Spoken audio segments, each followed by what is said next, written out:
What's good, YouTube? It's your boy, Blue Blood Sports TV, and I'm back at y'all with another one. So, as you saw in the thumbnail, Lamont Roach Jr., WBA Super Featherweight World Champion, and now lightweight star title contender. Some may say he's now a superstar after his performance March 1st against what is considered to be one of the faces of the sport of boxing, one of the cash cows in the sport of boxing, superstar boxer Gervonta Tank Davis, who is a 5-time world champion, 3-division world champion, with a record of 30 wins, no losses, 1 draw, 28 wins by way of knockout. Lamont Roach, 21 wins, 1 loss, 2 draws, 10 wins by way of knockout. He shocked the world with his performance March 1st, as he was, let's be real, a cherry pick gone wrong. And he announced himself in a real way, okay? And with that said, now we're going to get the highly anticipated rematch, because many people, including myself, thought Lamont Roach actually won that fight against Gervonta Tank Davis, but it was ruled a draw. It ended in a controversial draw, because what should have been ruled a knockdown, a point should have been deducted. Whether you want to say it was a knockdown or he should have been penalized, Tank Davis took an ill-advised knee and it didn't count. When he took the knee, it should have counted against him. A point should have been taken, which means that extra point would have went to Lamont Roach and he would have won the fight. Nonetheless, it says that August 16th, we're going to get the rematch, and July 19th, the morning of Mario Barrios versus Manny Pacquiao, they're going to do a press conference in the morning to promote it and announce the Tank Davis-Lamont Roach rematch. Now, Tank said he didn't want to do any more press conferences. He's ready to get to the fight. Lamont Roach, shouts out to my brother L-Dub Boxing, because we both agree Lamont Roach is right now, he's carrying the promotion for this fight.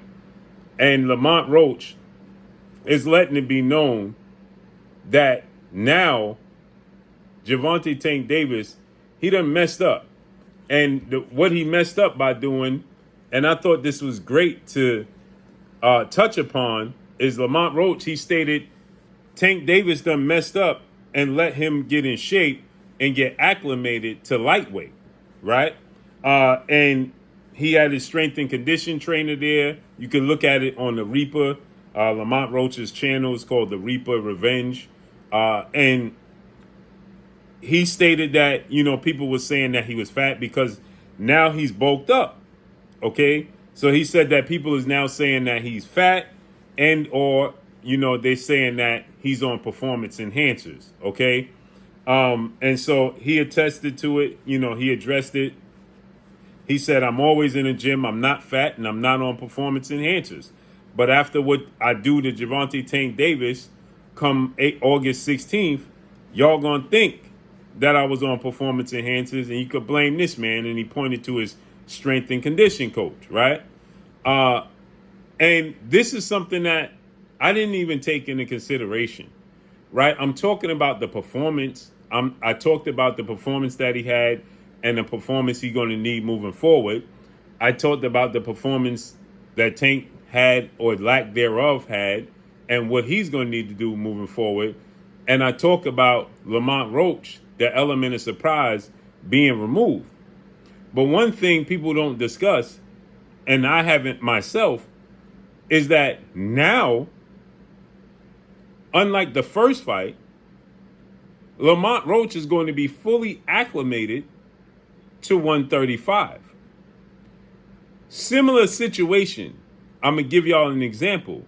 Remember, Lamont Roach, people were saying that, he had fights at 135 already. He did, but it wasn't to this level. And then he got the first fight with Tank, and now he's going to the second fight, but he'll be fully acclimated to the division. Remember when Andre Ward went up to 175 from 168? He had a few tune-ups to get him acclimated to 175. And then he had the first fight with Kovalev, and he held his own. He won the first fight, but he still looked like the smaller guy, right? He wasn't fully acclimated to it. And then in a rematch, it looked very even. He didn't look like the smaller guy. He was more dominant. And then he stopped Sergey Kovalev. Well, I'm looking at this situation and this scenario in the same light. In the same light. There was controversy in the first fight with Andre Ward and Sergey Kovalev. He got dropped. And then people thought Sergey Kovalev won the fight, but Andre Ward eked it out. Lamont Roach didn't get the victory. It ended in a draw. And he was able to take, remember, Andre Ward got up, and he was able to take Kovalev punches from there on. From that point forward, Kovalev never really hurt Andre Ward, if ever. And Lamont Roach was able to absorb Tank Davis's punches in that first fight. And now he's going to be fully acclimated to 135. He was bigger in the first fight.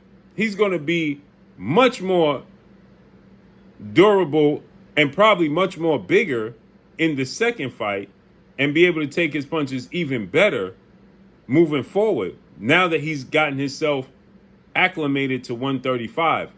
And that could spell danger for Gervonta Tank Davis. Same way people were saying with Evander Holyfield when he moved up to heavyweight from cruiserweight, right? It was better for Mike Tyson to get him then than before he allowed himself to get comfortable and acclimated to the division and be able to take your punches. This is going to be interesting. This is something I didn't think about. He's going to be fully acclimated to the point right now people are saying that he's on performance enhancers or he's fat because they seeing the growth, the physical growth that they didn't see from the first fight because he was always preparing himself in recent time to go to 130. And now you're going to see a full-fledged 135-pound Lamont Roach Jr., which could spell disaster and a problem for Tank Davis. But y'all drop a comment in the comment section and let me know what y'all think. Follow me on Instagram at Blue Blood Sports TV, all one word. It's your boy Blue signing off. I'm gone. Peace.